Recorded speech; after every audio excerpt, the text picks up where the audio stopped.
Israel is praising its Air Force for conducting a successful raid on Iranian targets in Syria in the face of backlash from allied nations in the region. One America's Kendra Sitton has this report.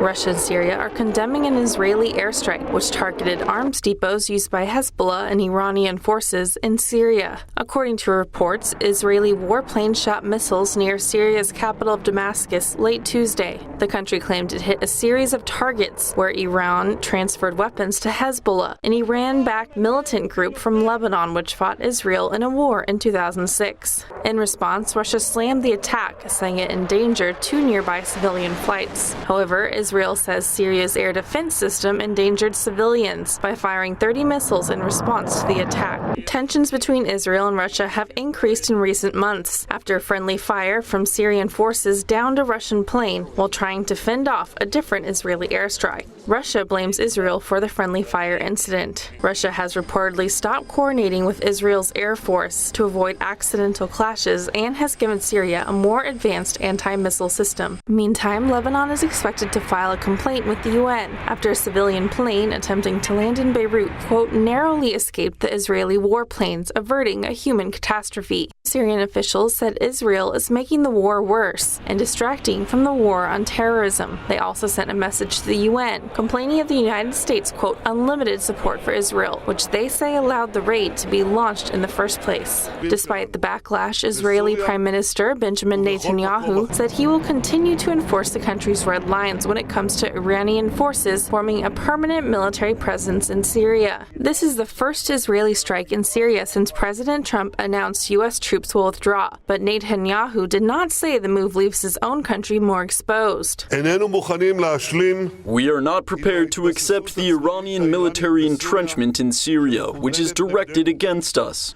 We will act against it vigorously and continuously, including during the current period. I have said that we will not be deterred from doing what is necessary. Therefore, we are called upon and we act.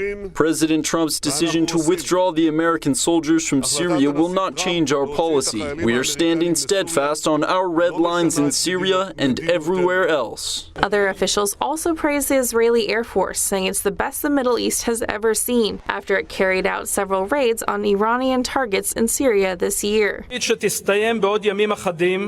Over the past year, the Air Force operated in a number of arenas and in a wide scope. Our planes defended and attacked. Air Force pilots showed bravery. With the extraordinary cooperation of the intelligence branch, we prevented the establishment of an Iranian military capability in Syria. It's not the end of the story, and if necessary, we will act with the same determination and precision. Although Syria used an anti-missile system, Israel claims it hit all of its targets, as well as destroying a Syrian anti-aircraft battery. It is still unknown if there were any casualties. Kendra Sitton, One American News. Want to see more videos like this? Click on the link below and subscribe to One American News on YouTube, and call your cable provider and kindly demand that One American News is added to your lineup. Call and subscribe today.